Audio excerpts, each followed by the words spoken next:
Saya nampak walaupun kita semacam berdepan dengan situasi yang cukup tajam dan tegang ini, yakinlah, saya nak sebut kepada rakyat, yakinlah, andainya rakyat mampu meneruskan sedikit laluan ini kepada penghujung garis pertandingan ini, saya yakin kita akan dapat menyaksikan. Dia adalah sedikit, bukan sedikit, dia adalah seumpama ya nak melahirkan seorang anak lah bagi seorang ibu.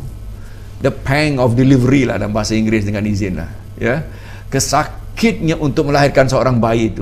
Tetapi yakinlah rakyat, andainya kita teruskan ya pemunggaran, pematangan dan pendewasaan politik ini, apabila berlaku peralihan dan perubahan ini, semua sakit dan semua apa yang dikatakan sebagai hempitan itu, kegusaran itu, kemelut dan segalanya itu akan hilang ya apabila berlakunya politik kematangan itu. Dan saya tidak kata kita mesti menang, jangan, saya tidak minta maaf kalau saya dipahami begitu. Saya tidak kata Pakatan mesti menang dalam pilihan yang akan datang, tetapi proses kematangan itu, menang kalah itu pada saya itu ketentuan Allah SWT dan ketentuan rakyat dari segi menentukan ya. Tapi pada saya itu adalah pertandingan itu. Pertandingan itu lebih penting daripada keputusannya. Sebab pertandingan yang melahirkan padang yang sama rata itu akan menjamin masa depan. Dia menjamin demokrasi, dia menjamin sekaligus pengurusan khazanah kekayaan negara ini, supaya tak boleh dibolut secara rakus kepada kroni-kroni UMNO Barisan Nasional saja. Ini yang menjadi malapetaka ke negara ini, yang menjadikan kita terperangkap ya dalam segalanya, economic stagnation, dan dalam perangkap pendapatan rendah, dalam nilai tambah yang rendah. Sebab apa? Sebab pengurusan ini sudah semacam ya, sudah semacam apa? Semacam seolah-olah UMNO mesti memerintah sampai kiamat. 16 September saya katakan, walaupun tidak berlaku, dia telah memecahkan satu psiki, satu psikologi kepada rakyat. Apa dia? Boleh saja berlaku perubahan di peringkat pusat. Itu pada saya adalah satu anjakan, impak, satu anjakan yang cukup besar dalam psikologi demokrasi di negara ini. Hingga sekarang ini kalau di parlimen kalau kita membahas, bercakap tentang perubahan ini, satu yang biasa, satu masa dahulu, satu tabu, satu yang macam tak boleh berlaku, dan satu yang bukan hanya tak boleh berlaku, satu jenayah besar kalau bercakap tentang perubahan, seolah-olah mereka ini sudah akan memerintah sampai kiamat. Itu khurafat pemikiran demokrasi itu masa dahulu. Itu bukan demokrasi, itu adalah authoritarian demokrasi. Hari ini padang yang sama rata itu semakin terbina, parti dua sistem semakin nampak jelas, dan dalam amalan politik baru siapa pun boleh memerintah.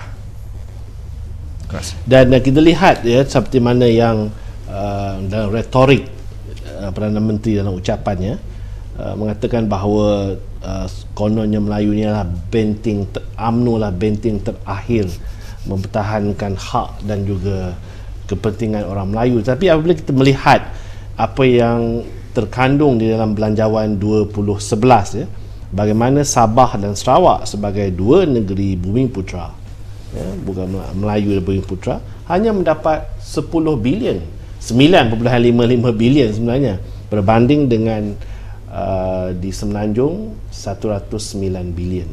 Jadi perbezaan cakap dan juga apa yang dilakukan. Melihat daripada kesungguhan untuk menjamin kedudukan orang Melayu dalam membentuk satu resolusi ketahanan benteng terakhir yang diwar-warkan ataupun rumusannya bagi pihak UMNO, mereka lah yang orang kumpulan yang terakhir yang akan mempertahankan Melayu.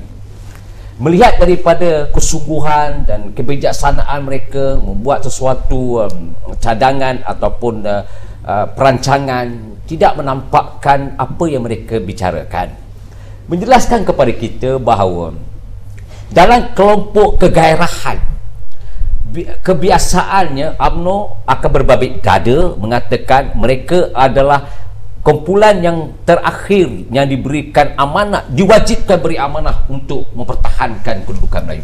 Itu jelas daripada merdeka sampai ke hari ini, terutama sekali zaman Mahathir. Cara bagaimana untuk mempertahankan atau memperkasakan kedudukan Melayu itu tak penting. Itu tak penting. Yang penting ialah bicaranya perlu dipercayai, keyakinannya perlu diberi, dan itu adalah fenomena yang berlaku dalam UMNO. Berlaku tsunami yang kedua, yang ke pilihan raya ke-12 itu menunjukkan bahawa sebenarnya UMNO tak ada apa-apa. Dia ada ke tak ada ke, semua macam tak ada. Contoh saya buat di Kedah. Di Kedah tu seolah-olah tak wujud UMNO. Di Selangor diserang hebat. Media mainkan peranan penting, media penguasaan mereka menjerang kita habis-habisan, tapi kebekuan ataupun tahapnya di situ. Lepas itu dipikirkan bahawa UMNO tak berperanan. Dan perbezaan antara kerajaan UMNO ketika sebelum pilihan raya ke-12 itu dan sekarang ni jauh berbeza, jauh. Dan negeri-negeri lain di bawah UMNO dah mula cuba untuk meniru-niru cara pentadbiran di Selangor, menunjukkan bahawa kematangan benteng terakhir yang dilaung-laungkan, yang diberikan, yang telah pun dibentangkan dalam platform berbagai-bagai. Pengakhir ceritanya, adakah UMNO itu kelompok yang boleh dipercayai? Saya daripada awal lagi saya dah cakap, ucapan dasar, cara implementasi yang dibuat oleh Perdana Menteri itu semua temerang, kerana bicara itu tidak serupa apa yang nak dibuat. Susunan ayat itu gemuruhnya seolah-olah gempa bumi akan berlaku, tetapi awan pun tidak kelihatan. Petunjuk mengatakan cerahan rakyat itu, harapan rakyat itu bergantung penuh kepada mereka yang berani dan telah pun terbukti membuat sesuatu untuk kebaikan rakyat. Sabah dan Sarawak bajet yang kali ini, bangga sangat Sabah Sarawak bajet itu bertepuk-tepuk ahli-ahli parlimen sebelah sana. Tapi tahu tak mereka yang bahawa kejurusan kepada hak asal awal pertanian contoh tidak disentuh langsung, mengangkat martabat tani kampung tidak dibuat, projek mega jalan raya keuntungannya siapa? Memunggah harta rakyat dah bermula lagi dalam bajet kali ini. Ini memunggah harta rakyat, pengakhir kepada mangsanya rakyat. Tak kira Melayu, Cina, India ke, tak kira. Tetapi pengakhir ceritanya itu, apakah benar yang katakan bahawa Najib dia kumpulan yang terakhir yang akan dipertahankan untuk ketuanan Melayu? Jawapannya tepuk dada, tanya selera. Sebab dia yang melaksanakan dasar dari peringkat tertinggi, dia juga yang mencetus kepada keaiban dasar itu, dan dia jugalah yang mengkhianati dasar itu. Kerana apa? Kerana pengakhir penyudah kepada dasar itu tidak ke mana. Pengakhir cerita dia dengan khayalannya, dengan syok sendirinya, dan UMNO terkapai-kapai dalam berbentuk bagaimana pattern yang mereka nak bawa. Pattern yang ada pada hari ini, pattern dah lapuk, mengugut, bukan pattern era baru. Memberi jaminan yang bermegah dengan program yang membatu tidak bernyawa, itu namanya program celaka haram jadah. Bangunan didiri 100 tingkat. Siapa yang akan hasil tu? Siapa yang dapat? Siapa yang akan memanfaatkan hasil tu?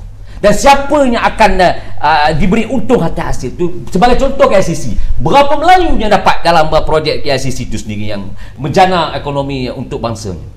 Yang ada bukan halal akhirnya. Tak, dengan tawaran sewa yang terlalu tinggi, yang luar biasa, dengan keadaan yang tidak bermaya. Jadi akhir ceritanya ialah persoalan tajuk pengurus kita ialah Sabah dan Sarawak. Sabah dan Sarawak ini dia selalu menjadi kelompok yang terakhir di Inayah. Inayahnya bagaimana? Janji itu kebanyakannya janji yang kosong. Dan saya percaya dengan bajet yang tak sampai 10 bilion dah terang dan jelas bahawa rakyat Sabah harus sedar mereka perlukan pembelaan secara khusus, dan mereka adalah kelompok kumpulan yang perlu diberikan utama, termasuk Semenanjung. Tetapi yang jelas ialah janji retorik sebenarnya tidak meyakinkan yang boleh dibuat sebagai satu dasar untuk manfaat kepada kumpulan itu sendiri. Saya conclusionnya jelas, bicara soal ucapan dasar Presiden UMNO ialah retorik, menjurus kepada perpecahan dan huru-hara, mengugut dan memberikan kesan buruk kepada rakyat, khususnya orang Melayu. Dan saya percaya keyakinan itu makin lunas tidak akan diberikan keutamaan oleh orang-orang Melayu itu sendiri. Ya, terima kasih. Begitulah perbincangan yang mengenai Perhimpunan Agung dan juga ucapan Presiden UMNO Datuk Seri Najib Tun Razak. Dan kita ucapkan terima kasih, ribuan terima kasih kepada Yang Berhormat Dr. Zulkifli Ahmad, Ahli Parlimen Kuala Selangor, dan begitu juga kepada Yang Berhormat Abdullah Sani Abdul Hamid, Ahli Parlimen Kuala Langat. Dan sehingga kita bertemu kembali, salam ceria.